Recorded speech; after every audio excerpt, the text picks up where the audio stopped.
and welcome. I'm Ijoma Onyato. Tonight, federal government to make Nigeria a major hub for oil and gas investment in Africa as the nation holds first International Petroleum Summit in Abuja. Federal government queries acting chairman of the EFCC, Ibrahim Magu, over the corruption charges brought against the chairman of the Code of Conduct Tribunal, Danladi Umar. The police announced arrests of 3 principal suspects as operatives intensify manhunt for the killers of at least 18 persons in Zamfara state last week. And President Trump backs efforts to improve checks on gun control as students demand more action from the authorities. On business news tonight, Central Bank of Nigeria cautions lenders with huge non-performing loans over dividend obligation.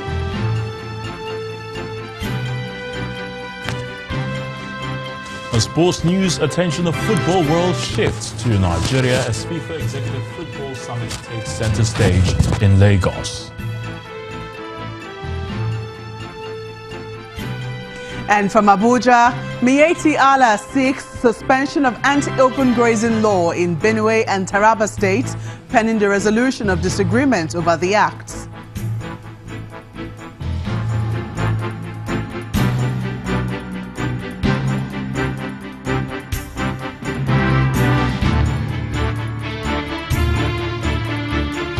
We begin tonight with the plans by the federal government to make Nigeria a major hub for oil and gas investment in Africa. Now, this will be done through rebuilding the nation's local refining capacity to serve as the sole oil marketer in Africa. The Secretary to the federal government, Mr. Boss Mustafa, says the objective is to create jobs, reduce foreign exchange outflows and promote technology transfer. He was speaking at the Nigeria International Petroleum Summit in Abuja. Delegates across the globe converge on the nation's federal capital, Abuja, for the Nigeria International Petroleum Summit. While this is the first time Nigeria will be hosting an event considered as timely, owing to the growing concerns of the prices of oil in the international market, officials are optimistic that the move will turn out for its favor. One of its immediate plans is to create an environment where Nigeria plays a key role in local refining to serve the needs of the region. Nigeria is open to private sector investment in the downstream sector and is pursuing vigorously a program for the rehabilitation of existing refineries so as to enhance capacity to supply locally refined products to Nigeria and West Africa. The Minister of State for Petroleum Resources speaks on how Nigeria will be playing the leading role. According to him, government's policies and legislations will be hinged on making dealings in the sector more transparent. One of the biggest things that we have done is open up this sector so that people can see it. Today, NNPC publishes its reports.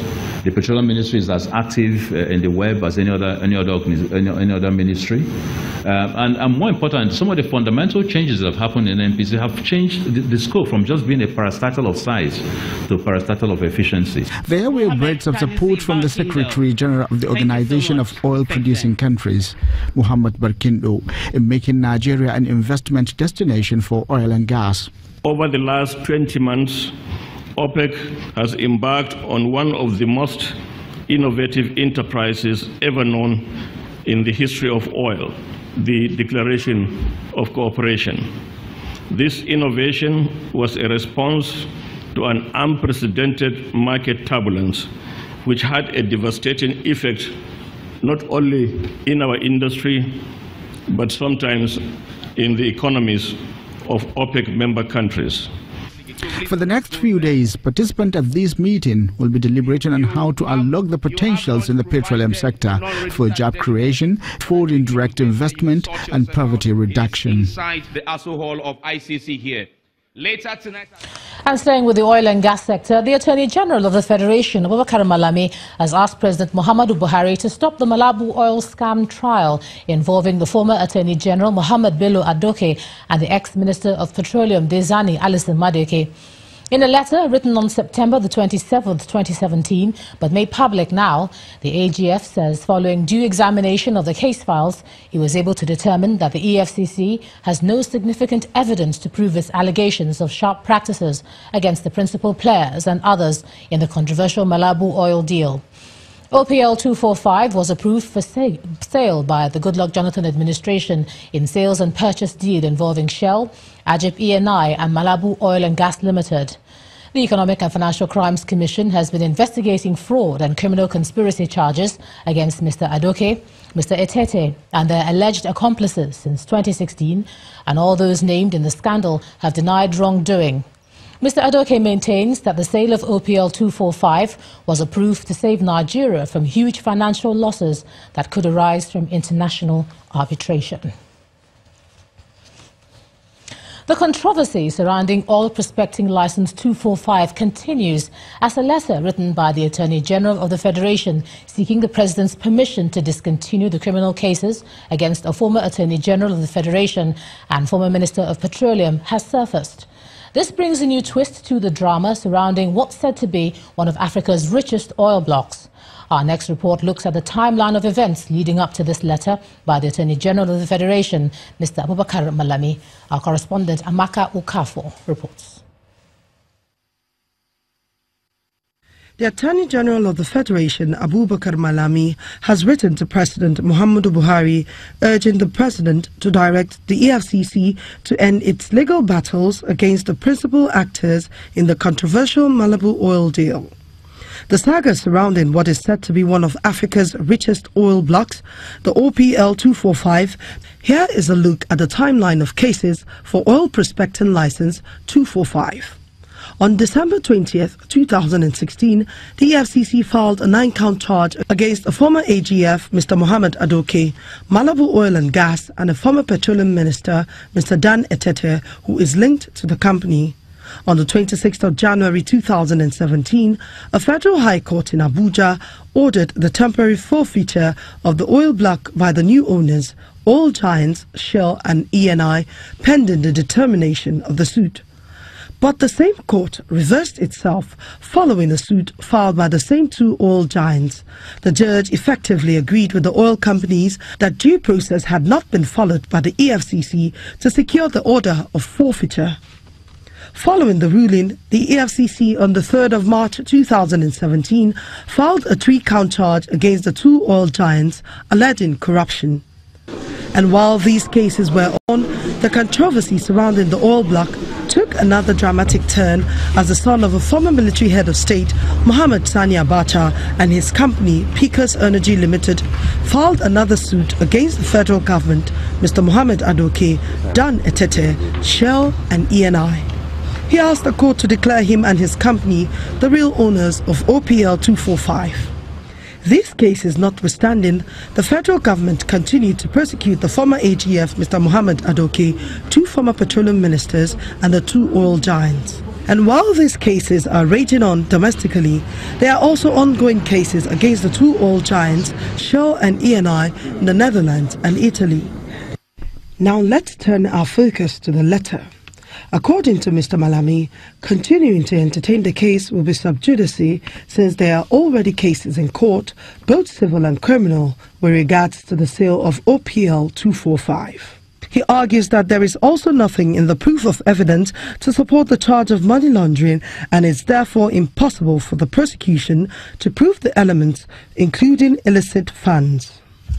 The AGF advice offers a way forward, that the federal government should take advantage of the term of the agreement to take back a stake in the OPL 245, converting it to a production sharing contract between the federal government, Shell and ENI, and that the agreement was executed by the highest authority in Nigeria and remains sacrosanct. Because doing otherwise could include exposing Nigeria to international arbitration involving billions of dollars, casting Nigeria in a very bad light internationally and negatively impact its quest for foreign investments. He concludes that the charges as constituted by the EFCC are unsustainable and therefore should be withdrawn. It's been 5 months since the letter was sent to the President. It is however not known if the government will heed the advice of the nation's chief law officer. Amaka Ukafo, Channels Television. So lots going on there in the petroleum sector. Let's get some perspective of all this. I'm being joined now by a petroleum lawyer and oil and gas expert, Mr. Emeka Akabogo. Thank you so much for joining us on the News at 10. Thank you.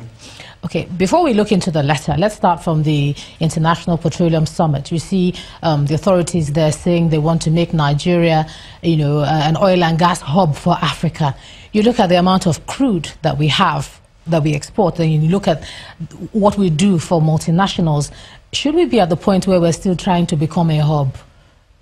Well, we shouldn't, but we are at that point because we haven't appropriated the value from the oil and gas which we have over the years across the chain. So, but it's better late than never. So Nigeria needs to be a hub. Being a hub doesn't necessarily mean that we've got to just produce oil, but it means that we have to take advantage of the various opportunities along the entire value chain and create value from these individual components of that value chain. So across the service sectors, across investments in training, capacity building, in equipment, in local content, there's a range of activities which inhere within the oil and gas value chain, which, if fully appropriated, could serve the country quite well. This hasn't been done, and probably this is the right time to start focusing those discussions on that subject. One of the things that came up as well was the government saying that we should implement policies and regulations to promote investment in the sector. Policies and regulations, some will say, are not our problem. It is obeying the policies and the regulations that have put the sector where we are now. So would you really say that that is what we're looking for to become this hub, fresh policies and more regulation? No, certainly not fresh policies nor regulations.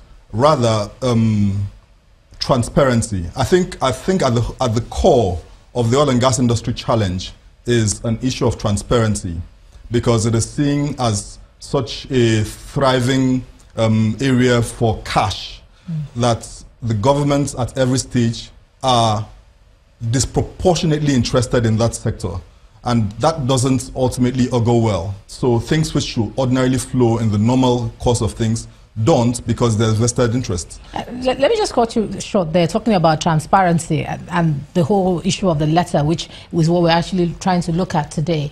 One of the reasons that the AGF has said that perhaps this is not a case that should continue is, and let me quote him here, is the fact that the EFCC has no significant evidence to prove its allegations of sharp practices against the principal players and others. What's your reaction to that? I think the government is exploring a pragmatic approach to getting value from OPL 245, and at the same time trying to deal with elements which probably relate to criminality or otherwise. Because that scenario is one of the unfortunate hallmarks which have occasioned this industry over the last 20 years. Yeah, but do you agree with the AGF that it's not something that the FCC have been able to prove so far?